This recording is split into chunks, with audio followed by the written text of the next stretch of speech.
Dans ce tutoriel, je vous propose maintenant de finaliser notre budget achat prévisionnel.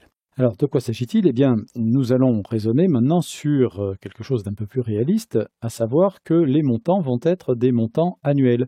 Je me suis engagé auprès de ce fournisseur, à travers mes différentes commandes, à un budget de X milliers d'euros à l'année. Et donc, je vais gérer ce budget annuel. Donc là, je vais augmenter un petit peu les montants. On va marquer donc 15 000 par exemple ici, 45 000 là, 80 000, 60 000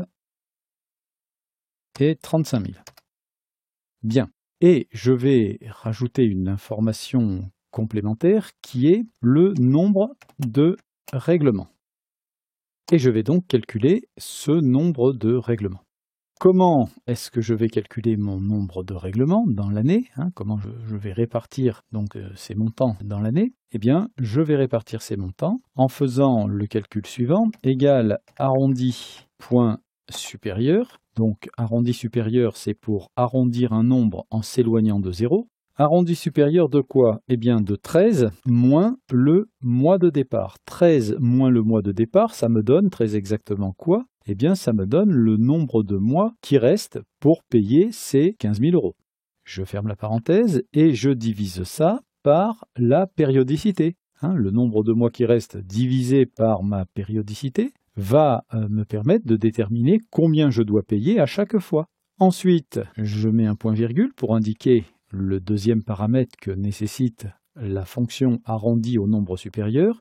Ce paramètre, eh bien, ça va être 0. 0 pour lui dire d'arrondir au nombre immédiatement au-dessus. Je ferme ma parenthèse et je fais CTRL-Entrée. Donc là, je détermine que je dois payer en 4 fois, ici en 5 fois, en 3 fois, en 2 fois et en 3 fois. Alors maintenant, il faut en tenir compte dans la formule, parce que le montant du règlement, c'est pas 15 000, mais c'est 15 000 divisé par le nombre de règlements que je dois verser à chaque fois. Je reprends ma formule qui est ici et je vais modifier tout simplement le B2. Ça, c'est le montant de mon règlement. Eh bien, le montant de mon règlement, c'est B2 effectivement, divisé par quoi? Divisé par le nombre de règlements qu'il y a à effectuer. Que je dollarise, ce nombre de règlements change de ligne, mais est toujours dans la même colonne. Je fais CTRL-Entrée. Et donc là, je vais verser pour le fournisseur A 3 750 euros en 4 fois, donc ce qui va m'amener aux 15 000 euros demandés, 9 000 euros pour le suivant, etc. Donc là, j'ai un budget prévisionnel qui tient beaucoup mieux la route.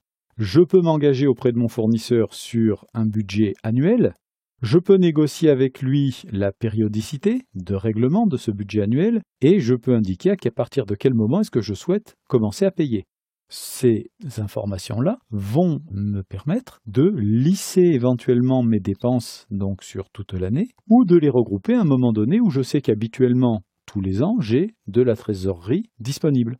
Je vais donc pouvoir faire plusieurs simulations et une fois que j'ai trouvé l'optimum pour moi, je peux appeler chacun de mes fournisseurs pour négocier au mieux avec eux. Nous avons vu dans ce tutoriel comment finaliser notre budget achat prévisionnel en utilisant une fonctionnalité supplémentaire d'Excel, l'arrondi au nombre supérieur.